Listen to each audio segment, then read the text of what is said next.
हाँ भैया जी, शुरू करते हैं।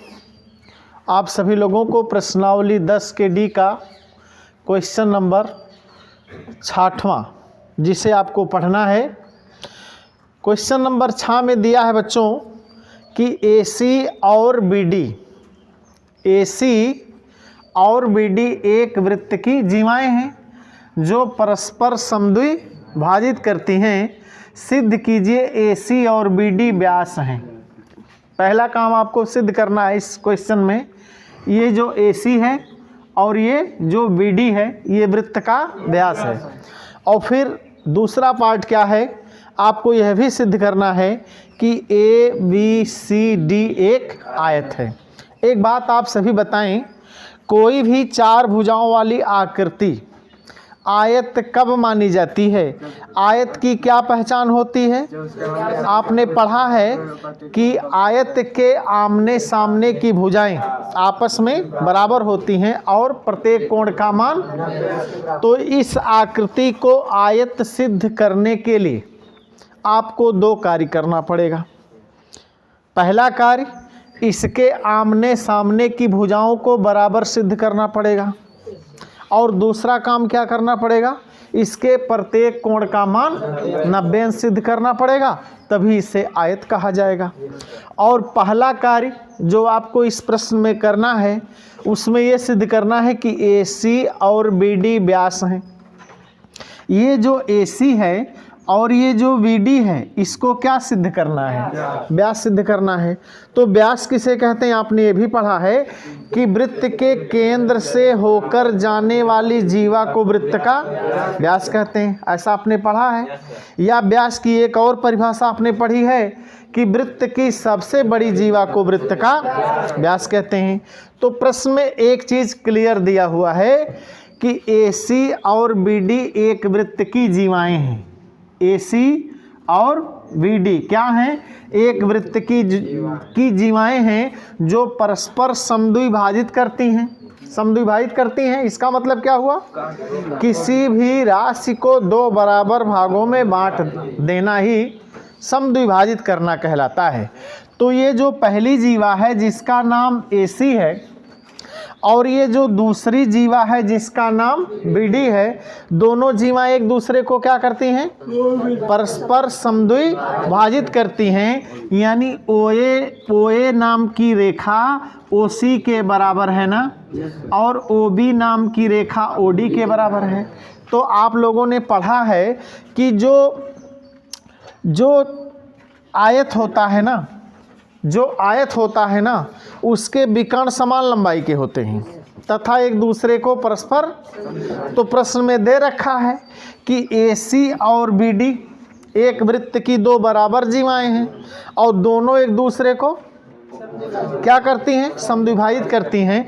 तो यदि हम OA को त्रिज्या मान लें तो OB भी त्रिज्या हो जाएगी, OC ही त्रिज्या हो जाएगी और OD। तो ये क्या हो गया? ये सब त्रिज्याएं हो गई ना। और किस चतुर्भुज के विकर्ण आपस में बराबर होते हैं? आयत के। और करते क्या हैं? एक दूसरे को परस्पर समद्विभाजित। तो चूंकि यहाँ लिखेंगे आप, चूंकि चतुर्भुज ABCD के विकर्ण AC और BD आपस में बराबर हैं तथा एक दूसरे को समद्विभाजित करते हैं, इसलिए AC और BD वृत्त का व्यास है। AC और BD वृत्त का यहाँ लिखा जाए, इस सवाल को हल किया जाए ये लिखते हुए, चूंकि चतुर्भुज ABCD के विकर्ण, चूंकि चतुर्भुज ABCD के विकर्ण AC और BD आपस में बराबर हैं। आपस में कैसे हैं? बराबर हैं तथा एक दूसरे को क्या करते हैं? समद्विभाजित करते हैं। समद्विभाजित करते हैं इसलिए ए बी सी डी एक आयत है, एक क्या है, आयत है। क्योंकि आपने पढ़ा है कि दो ही चतुर्भुज इस प्रकार के होते हैं जिनके विकर्ण समान लंबाई के होते हैं और एक दूसरे को परस्पर समद्वि, पहला नाम आयत का आता है और दूसरा नाम वर्ग का आता है। आपने सुना है, पढ़ा भी है कि आयत के विकर्ण और वर्ग के विकर्ण समान लंबाई के होते हैं तथा एक दूसरे को परस्पर समद्वि। तो दूसरा काम तो आपका पहले हो गया। अच्छा, यह है क्या, एक आयत है। तो जब यह एक आयत है तो इसके प्रत्येक कोण का मान, इसलिए कोण A B C D, hello, इसलिए ए बी सी डी एक आयत है तथा कोण ए बराबर कोण बी बराबर कोण सी बराबर कोण डी बराबर 90 अंश। आयत है ना, तो आयत का प्रत्येक कोण 90 अंश का होता है। तो आप विचार कीजिए, यदि कोण ए को आप 90 अंश मानते हो तो यदि ये 90 अंश है तो 90 अंश का कोण अर्धवृत्त में ही तो बनता है। अर्धवृत्त में स्थित कोण समकोण होता है। तो यदि कोई कोण समकोण है तो वो कहाँ स्थित होगा, अर्धवृत्त में स्थित होगा। इसलिए अच्छा, अर्धवृत्त है तो अर्धवृत्त कब बनता है, जब हम व्यास खींचते हैं। तो जब ये कोण 90 अंश का हो गया तो अर्थात ये अर्धवृत्त में स्थित है। भाई कोण ए बी सी डी चार के चारों कोण का जो मान हो गया वो कितने के बराबर हो गया, 90 अंश का। तो 90 अंश का कोण कहाँ बनता है, अर्धवृत्त में बनता है ना। हेलो, अतः AC और BD, AC और BD वृत्त के क्या हैं, व्यास हैं। वृत्त के क्यों व्यास हैं, क्यों व्यास हैं भैया, जब ये अर्धवृत्त है, अर्धवृत्त में स्थित है ना, तो जब ये अर्धवृत्त में है तो ये व्यास होगा, तो ये भी व्यास होगा। ये भी कोण 90 अंश का है तो ये भी व्यास होगा। इसके व्यास होने का यही रीजन है कि ये कोण अर्धवृत्त में बना है तो व्यास होगा। यही आपको सिद्ध करना था। धन्यवाद। आप सभी भैया जी ध्यान दें, क्वेश्चन नंबर 8 में दिया है प्रश्नावली 10 के डी में, चित्र में, इस चित्र की बात हो रही है। चित्र में ओ वृत्त का केंद्र है जैसा कि आप देख रहे हैं, जिसके दीर्घ चाप बोलो तो ये वाला हुआ, दीर्घ चाप PQ की अंश माप 200 अंश है। लघु चाप की अंश माप रेडियन में ज्ञात कीजिए। अच्छा, चाप किसे कहते हैं, आइए हम सभी लोग एक बार फिर से इस बात को समझें। चाप होता क्या है, वृत्त के परिधि के एक छोटे से, ये वृत्त का परिधि है ना, तो वृत्त के परिधि के एक छोटे से भाग को वृत्त का चाप कहा जाता है। चाप दो प्रकार के होते हैं, छोटे चाप को लघु चाप और बड़े चाप को दीर्घ चाप कहते हैं। तो आपके क्वेश्चन में यदि हम PQ की बात करें तो यहाँ से ऐसे होते हुए यहाँ पहुँचें तो ये लघु चाप कहलाएगा, और इस रास्ते से होते हुए लंबी दूरी तय करते हुए यदि यहाँ पहुँचा जाए तो ये दीर्घ चाप हो गया। तो दीर्घ चाप का जो मान दिया है, केंद्र पर जो कोण बना हुआ है वो कितना है, तो हमको ये बतलाना है कि ये जो लघु चाप है ये केंद्र पर कितने अंश का कोण बनाएगा, और इस कोण को अंश में नहीं बताना है, रेडियन में बताना है। तो अंश और रेडियन का एक संबंध होता है। क्या संबंध होता है, जैसे आपने पढ़ा होगा कि भैया 1 किलोमीटर बराबर 1000 मीटर होता है, 1 किलोग्राम बराबर 1000 ग्राम होता है। वैसे पाई का मान, पाई रेडियन में किस में ज्ञात करना है, इस अंश को पाई रेडियन में बताना है। तो पाई रेडियन बराबर होता है 180 अंश। 180 अंश बराबर पाई रेडियन, या पाई रेडियन बराबर 180 अंश। तो सबसे पहले आप अंश में इस कोण को ज्ञात कर लीजिए, उसके बाद आप पाई रेडियन में उसको बदल लीजिएगा।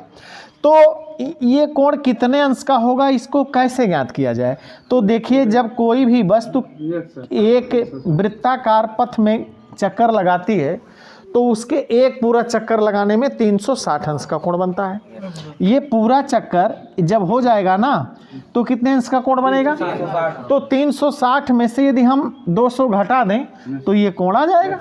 तो हमें लिखना होगा, हल शब्द हेडिंग डालकर हम प्रश्न की शुरुआत करते हैं और ये लिखते हैं लघुचाप। क्या? लघुचाप पी क्यू की अंश माप की। पहले हम अंशों में इसका माप ज्ञात कर लें। तो इसके लिए हम क्या करेंगे? 360 में से 200 तो हमारा परिणाम कितना है? 160 अंश। लेकिन प्रश्न के मुताबिक हमारा ये सही आंसर नहीं है, इसको हमें चेंज करना है। किस में परिवर्तन करना है? रेडियन में। तो देखिए, अंश को रेडियन में बदलने के लिए आप इसमें पाई का गुणा कर दीजिए और 180 अंश का भाग लगा दीजिए। 0 को 0 से काट दीजिए। आप पढ़े लिखे विद्यार्थी हो। 2 अठे 16, 2 नवा, आपका जवाब आ गया 8 पाई बटे 9 रेडियन में इसका मान हो गया। धन्यवाद। चलिए इस सवाल को आगे बढ़ाते हैं। सबसे पहले हम सभी लोग लघुचाप AB की लंबाई की गणना कर लेते हैं। ये लिखते हैं लघुचाप AB की लंबाई, AB की लंबाई की गणना करने के लिए वृत्त की परिधि की लंबाई हम लोग ज्ञात कर चुके हैं। कितना आया है? तो ये परिधि कितने भागों में बटा है? तो क्यों ना 3 का भाग लगा दिया जाए, यानी 8 पाई बटे 3 सेंटीमीटर। ये क्या हो गई भैया जी? लघुचाप AB की लंबाई। लेकिन हमको बताना क्या है? दीर्घ चाप ABC की लंबाई। तो दीर्घ चाप ABC की लंबाई चाप AB की लंबाई की 2 गुनी होगी ना। हेलो, दीर्घ चाप क्या लिखा जाए? दीर्घ चाप ABC की लंबाई बराबर 8 पाई बटे 3 गुणे 2। अरे ये 2 गुना होगा ना। ये वाली चाप और ये वाला चाप आपस में कैसे है? बराबर है ना। तो या तो आप दोनों को 2 बार जोड़ लो या 2 का गुणा कर दो, बात एक ही है। तो क्यों ना 2 का गुणा कर दिया जाए। तो रिजल्ट आ गया 16 पाई बटे 3 सेंटीमीटर। ये रहा इस प्रश्न का उत्तर। धन्यवाद। हाँ भैया जी, आप सभी ध्यान दें। प्रश्नावली 10 के डी का क्वेश्चन नंबर 10वां में दिया है चित्र में ओ वृत्त का केंद्र है। चित्र आप देख रहे हो। ओ क्या है? वृत्त का केंद्र है। यदि कोण BAD की माप 30 अंश हो, BAD की माप 30 अंश हो, तो X, Y और Z की मापें ज्ञात कीजिए। आपके सामने ये जो चित्र बना हुआ है, इस चित्र में ओ वृत्त का केंद्र है। ये बात तो स्पष्ट लिखा हुआ है। और कोण BAD की माप दी हुई है 30 अंश। शेष कोणों के नाम X, Y और Z के नाम से दिए हुए हैं। इन्हीं कोणों का मान आपको ज्ञात करना है। तो चलिए हम सभी लोग इस चित्र का अध्ययन करते हुए इस सवाल को मौखिक हल करने की पहले कोशिश करते हैं। तो हम लोग क्या देख रहे हैं कि ABCD एक चक्रीय चतुर्भुज है। अच्छा बच्चों, चक्रीय चतुर्भुज किसे कहते हैं? कैसे आप पहचानते हो? जिसके 4 के चारों शीर्ष वृत्त के, ऐसे चतुर्भुज को हम सभी लोग। और यदि चतुर्भुज चक्रीय है तो उसके सम्मुख कोणों का योगफल 180 अंश के बराबर होता है, ऐसा आपने पढ़ा है। तो यदि हम ये माने कि ABCD एक चक्रीय चतुर्भुज है, तो निश्चित तौर पर कोण A और कोण C इसके सम्मुख कोण होंगे और इनका योगफल 180। तो आप तनिक विचार कीजिए, 2 कोणों का योगफल 180 अंश हो रहा है और ये कोण का मान दिया है, तो दूसरे कोण का मान नहीं ज्ञात किया जा सकता है। आ गया मेरे भाई। कैसे आया? आपने 180 में से 30 घटा दिया, X का मान मुँह जबानी आपने हल कर लिया। 2 कोण और बच रहे हैं। एक का नाम Y है और दूसरे का नाम Z है। तो चलिए आगे बढ़ते हैं। यदि हम B से चलना शुरू करें और C से होते हुए D तक पहुँचें, तो ये चाप मार्ग हुआ ना। हेलो, BCD क्या है? एक चाप है, और इस चाप के द्वारा ये जो कोण बना है जिसका नाम BOD है, चित्र में उसी का नाम Y दिया गया है, ये तो केंद्र पर बना है। तो केंद्र पर का बना कोण परिध पर बने कोण का 2 गुना होता है, तो परिध पर बना हुआ कोण 30 अंश का हमें साफ साफ दिख रहा है। तो ऐसी हालात में इस कोण का मान 60 अंश होगा, ये भी निश्चित हो गया। और रही बात कोण Z के मान ज्ञात करने की, तो थोड़ा सा आप अपनी ओर से एक काम कर लो।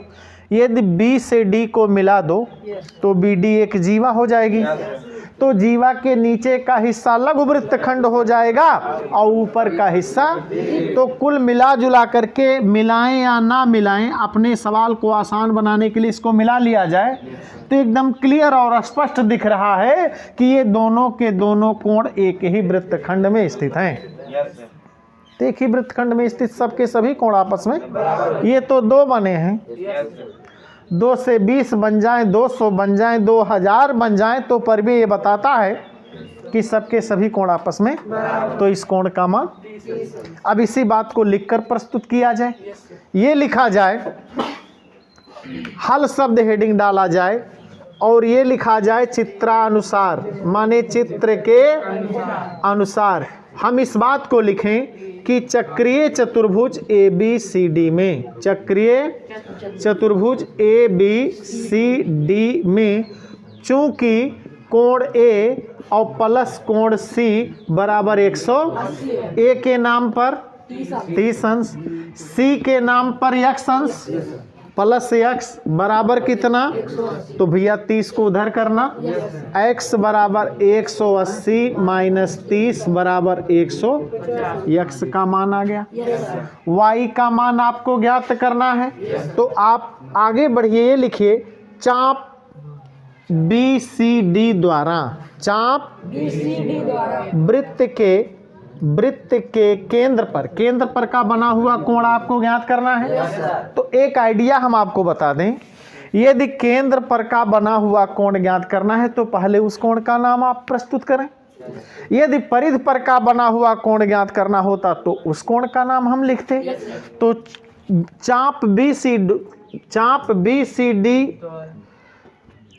BCD द्वारा, यहाँ क्या शब्द लिखा जाए, द्वारा वृत्त के केंद्र पर, कहाँ, केंद्र पर बना कोण BOD तथा परिधि पर बना कोण, तथा कहाँ पर, परिधि पर बना कोण BAD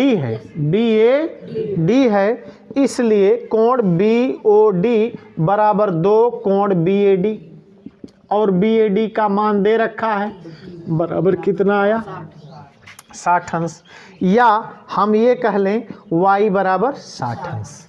VOD का नाम ही इस चित्र में y दिया है। अब एक कोण और बच रहा है जिसका पूरा नाम BED है, संकेत उसको Z अक्षर से दर्शाया गया है संकेत के रूप में। तो यहाँ फिर लिखा जाए, चूंकि कोण BAD बराबर कोण BE इसके बराबर होने का रीजन आप यहाँ दर्शा दीजिए। एक ही, क्या लिखा जाए, एक ही वृत्त खंड के कोण हैं, और एक ही वृत्तखंड के कोण आपस में कैसे होते हैं, तो BAD का मान दे रखा है 30 अंश बराबर कोण BED, या कोण BED बराबर कितना, 30 अंश, और VED का नाम ही Z दिया है, तो Z बराबर कितना आ गया, 3 के तीनों कोणों का मान हम लोगों ने ज्ञात कर लिया। Thank you.